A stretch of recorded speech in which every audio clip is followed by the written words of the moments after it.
আজি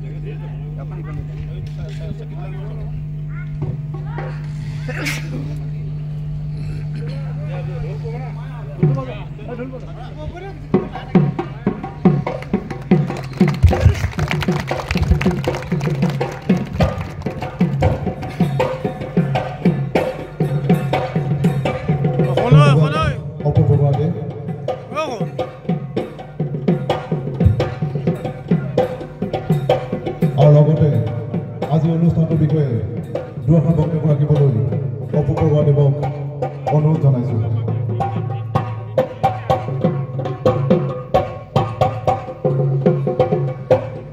আজি অনুষ্ঠানটোৰ বিষয়ে দুআষাৰ বক্তব্য ৰাখিবলৈ চমুকৈ ৰাখিব বিৰাট গৰম দুআষাৰ বক্তব্য ৰাখিবলৈ অনুৰোধ জনাইছোঁ।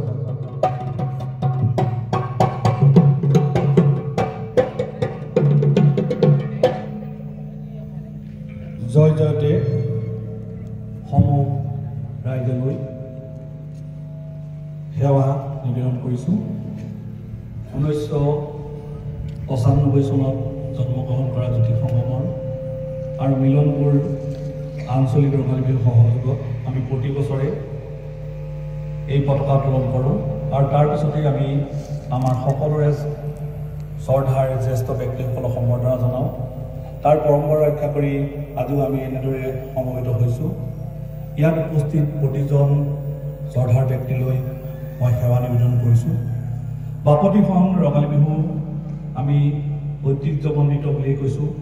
এই পদ্মনাথ গোহাঁই বৰুৱা আৰু ভূপেন হাজৰিকাৰ ৰংগমঞ্চত আমি অনুষ্ঠিত কৰি আহিছোঁ।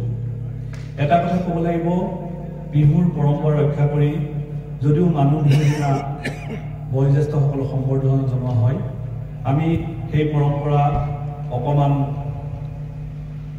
ব্যতিক্ৰম হিচাপে লৈ আমি প্ৰতি বছৰে আমাৰ সকলোৰে জ্যেষ্ঠসকলক আমি সম্বৰ্ধনা জনাওঁ আৰু আমি এইবেলি নথৈ আনন্দিত।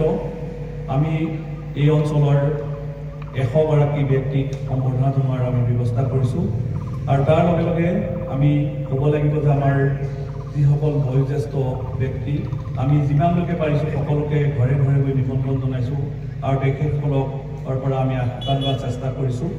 আৰু তাৰ লগতে মিলনপুৰ আঞ্চলিক ৰঙালী বিহু সন্মিলনৰ শ্ৰদ্ধাৰ সভাপতি মোৰ ককাইদেউ ৰাজু বৰাদেৱেও আজি যিহেতু পতাকা উত্তোলন কৰাৰ কথা দায়িত্ব আছিল যদিও তেখেতৰ বিশেষ কাৰণবশতঃ আমাক এই গধুৰ দায়িত্ব দিলে। আমি এই দায়িত্বভাৰ গ্ৰহণ কৰিলোঁ আৰু পতাকা উত্তোলন কৰিলোঁ।